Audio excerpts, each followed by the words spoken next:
సరస్వతికి నయం అయిపోయిందని మీరంతా ఆనందంగా ఉన్నారే. ఈ ఇంట్లో నాగవల్లి సమస్య తీరిపోయిందనుకుంటున్నారా? ఏమంటున్నారు సిద్ధాంతి గారు? సిద్ధాంతి గారు చెప్తున్నట్టుగా ఈ ఇంట్లో నాగవల్లి సమస్య ఉంది.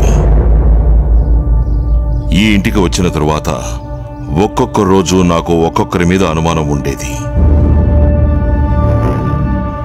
ఎవరి సమస్యలో చిక్కుకున్నారో కనిపెట్టడం చాలా కష్టమైంది. సిద్ధాంతి గారు, ఆ రోజు బావిలో మీరు స్నానం చేసేటప్పుడు ఎవరో బండరాయిని తోసి మిమ్మల్ని చంపడానికి ప్రయత్నించారు. అప్పుడు మీ మెళ్ళో రుద్రాక్షమాల లేదు. అది నేను గమనించాను. ఆ రోజు గీతతో మీరు రుద్రాక్షల్ని చూపించి అన్నారు కదా, ఈ శక్తి నా దగ్గర ఉన్నంత వరకు ఎవరూ నన్నేమీ చెయ్యలేరు. అది నాకు జ్ఞాపకం వచ్చింది. గీత మీద అనుమానం వచ్చి నేను ఆమె రూమ్కి వెళ్ళాను. ఓ, గొప్ప గొప్ప వాళ్ళందరూ ఇక్కడ ఉన్నారు. ఎక్కడి నుంచి తీసుకొచ్చారు? జోక్ చేస్తున్నారా డాక్టర్? అవన్నీ తెచ్చినవి కావు, నేను వేసినవి. మీరు వేశారా? ఫ్యాంటాస్టిక్, అద్భుతంగా వేశారు. వీటిని ఇంత అద్భుతంగా వేసిన మీరు నాగవల్లి చిత్రాన్ని మాత్రం ఎందుకు వేయలేకపోతున్నారు? కారణం నాకు తెలియడం లేదు. నేను ఏ చిత్రం చూసినా ఒక్కరోజులో వేసేస్తాను. ఈ చిత్రం వేయడానికి ఎన్నోసార్లు ప్రయత్నించాను, కానీ ఏదో ఒకటి మిస్ అవుతుంది.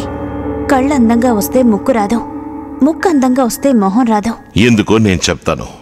వీళ్ల గురించి మీకు తెలుసు, వీళ్ళని మీరు చూశారు, అందుకే అంత బాగా వేయగలుగుతున్నారు. నాగవల్లిని మీరు చూశారా? ఆమె గురించి మీకేమైనా తెలుసా? తెలుసుకుని వేయండి, మీ ఆశ నెరవేరుతుంది. నాకు అన్ని విషయాలు తెలుసు. నాగవల్లిని రాజు ఎత్తుకుపోయాడు. తను ప్రియుణ్ణి రహస్యంగా కలుసుకుంటుందని తెలుసుకున్న రాజు అతని తలని నరికేశాడు. నాగవల్లిని కాల్చి బూడిద చేశాడు. చాలా విషయాలు తెలుసుకున్నారే. Very good. అంతేకాదు, ఆ విజయ రాజేంద్ర బహదూర్ గురించి ఒక పుస్తకమే ఉంది. ఏంటి?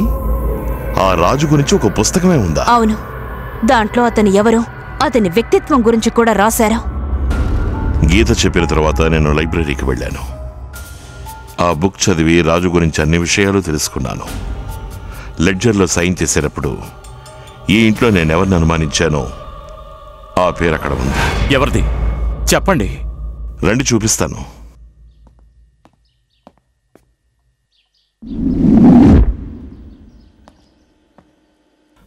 హలో మేడం,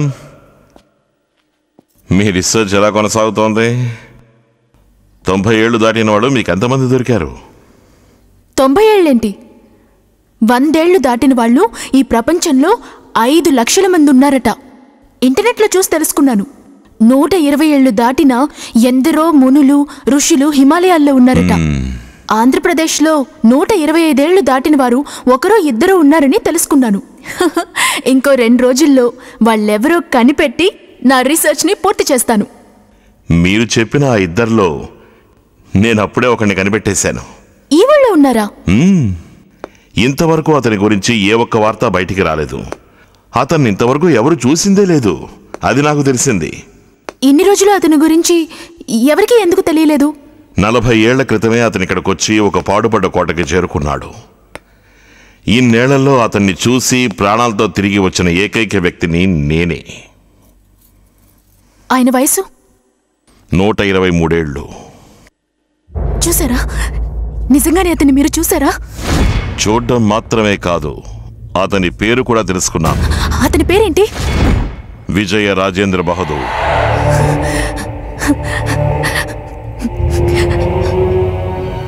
ఇప్పుడు వాడెక్కడున్నాడు? ఇక్కడి నుంచి 90 కిలోమీటర్ల దూరంలో ఉన్న దేవదుర్గం దగ్గర రత్నగిరి కొండ ఉంది. కొండ మీద కోటలో ఉన్నాడు. వాడింకా చనిపోయిన తన ప్రేయసి జ్ఞాపకంతోనే ఉన్నాడు. ఇంకో జన్మలోనైనా ఆమెను పొందాలనే ఆశతో ఉన్నాడు. పాపం, ఆ పిచ్చి రాజుకి నాగవల్లి అసలైన క్యారెక్టర్ గురించి ఏం తెలుసు? ఏమంటున్నారు? తన క్యారెక్టర్ గురించి మీకేమి తెలుసు? రామనాథమే కాకుండా దానికి ఎంతో మంది ప్రేమికులు ఉన్నారంట. అందర్నీ ఒకేసారి సంతోషపరుస్తూ ఉండేదట. అంతేకాదు, ప్రతిరోజు దానికి ఎవరో ఒకరు కావాల్సిందే. రాజు లేకపోతే మంత్రి, సేవకుడు లేకపోతే సైనికుడు. ఒక్క మాటలో చెప్పాలి అంటే నాగవల్లి ఒక కామ పిశాచి. షీఈస్ ఎ నింఫోమానియాక్, ఒక వ్యభిచారి.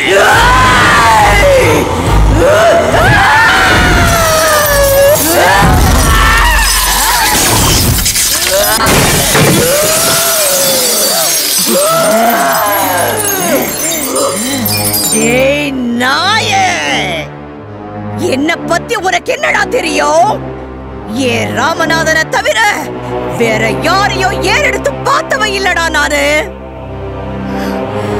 என்ன பத்தி தப்பா இன்னொரு வார்த்தை பேசுன எரிச்சிடுவேன் உன்ன. நான் அழிக்கணும்னு ஆசைப்பட்டது உன்னை இல்லடா, அந்த விஜய ராஜேந்திர பகதூர. அவனுக்கு முன்னால நீ கையால బలియాడాద. ఎవరు నువ్వు? ఎవరు నువ్వు? గౌరివా నాగవల్లివా? చెప్పు చెప్పు.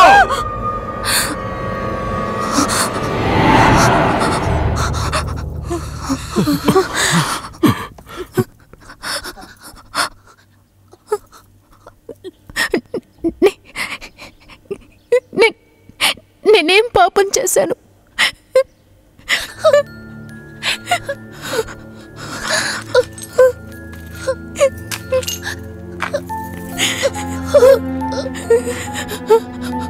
వద్దు, నువ్వు నాకొద్దు. నా నుంచి వెళ్ళిపో. పో, వెళ్ళిపో. నా నుంచి వెళ్ళిపో. నువ్వంటే నాకు అసహ్యం.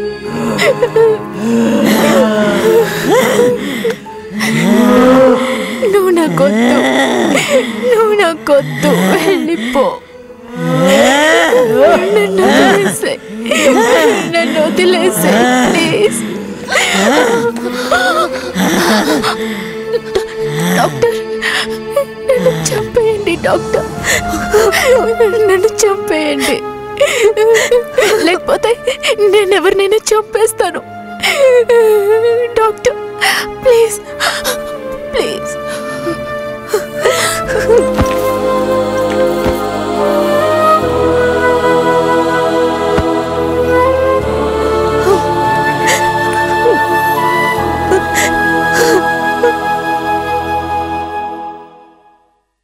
మిమ్మల్ని ఎలా మెచ్చుకోవాలో నాకు తెలియడం లేదు. ఆ నాగవల్లి వల్ల సమస్యకు గురైంది గౌరీయే అని మీరెలా కనిపెట్టారు? ఆ రోజు మీ వస్తువులన్నీ కాలిపోయి మీరు ఇంటి బయట అరుస్తున్నప్పుడు ఇంట్లో ఉన్న వాళ్ళందరూ బయటికొచ్చారు.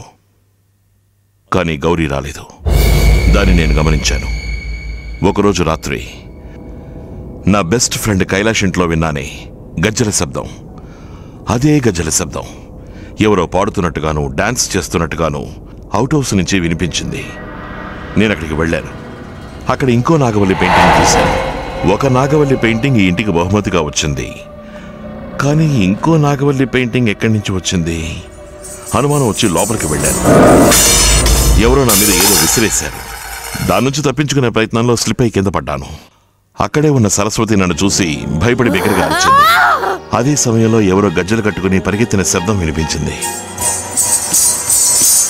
దీన్ని ఎలా కనిపెట్టాలా అని నేను ఆలోచిస్తున్నప్పుడే మీరు సరస్వతిని ఆలయానికి తీసుకురమ్మని చెప్పారు. రేపు ఉదయం సరస్వతిని అమ్మవారి ఆలయానికి తీసుకురండి. తన శరీరంలో నాగవల్లి ఉందనేది నేను నిరూపిస్తాను. సరస్వతిని తీసుకొచ్చేటప్పుడు ఇంట్లో వాళ్ళందరూ కలిసి ఆమెను బలవంతంగా ఈడ్చుకొచ్చారు. కానీ అక్కడి నుంచి తీసుకువెళ్ళేటప్పుడు గౌరి ఒక్కతే సర్వసాధారణంగా ఒంటి చేత్తో లాక్కు వెళ్ళింది. అది చూసి నాకు ఆశ్చర్యం వేసింది. దాన్ని కనిపెట్టడం కోసమే ఆ రోజు రాత్రి నేను గౌరీ గదికి వెళ్ళాను. ఏంటి డాక్టర్, చాలా టెన్షన్గా ఉన్నారేంటి? టెన్షన్ లేకుండా ఉంటుందా? నేను ఎన్నోసార్లు సిద్ధాంత గారికి చెప్పి చూశాను, సరస్వతి శరీరంలో నాగవల్లి లేదు అని. ఆయన నా మాట నమ్మడం లేదే. మీరేమనుకుంటున్నారు డాక్టర్? దేని గురించి?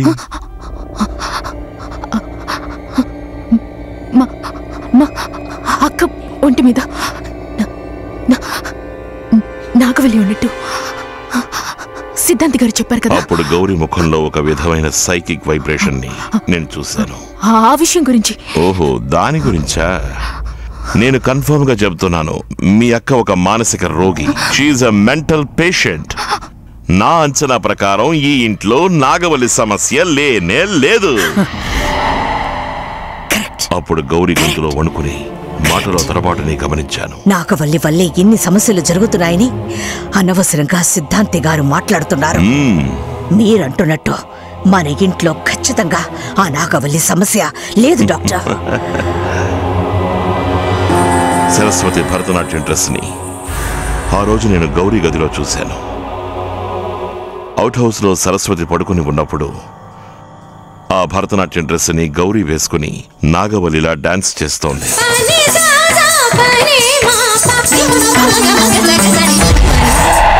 అవుట్ హౌస్లో డాన్స్ చేసేది సరస్వతి అని మీరు అనుకున్నారు, కానీ అక్కడ నిజంగా డాన్స్ చేస్తున్నది గౌరీని.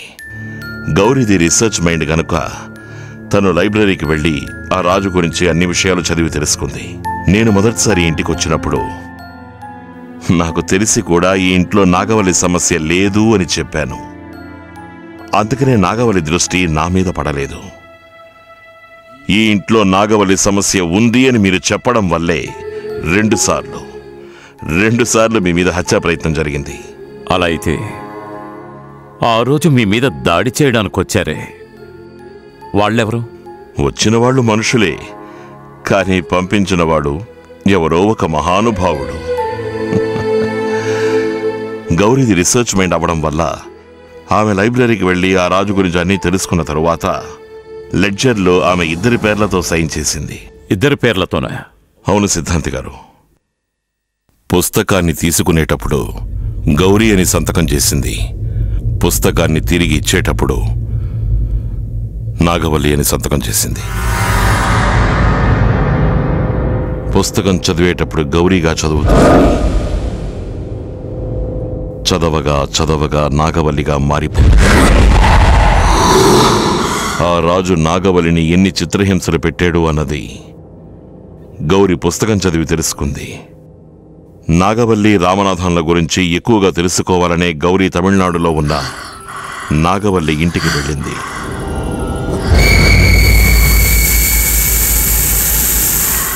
గౌరీగా లోపలికి వెళ్ళింది. తిరిగి వచ్చేటప్పుడు నాగవల్లి పెయింటింగ్తో పూర్తి నాగవల్లిగా మారి వచ్చింది. అవుట్ హౌస్లో ఆ పెయింటింగ్ ముందే ఇప్పుడు గౌరీ డాన్స్ చేస్తూనే ఉంది.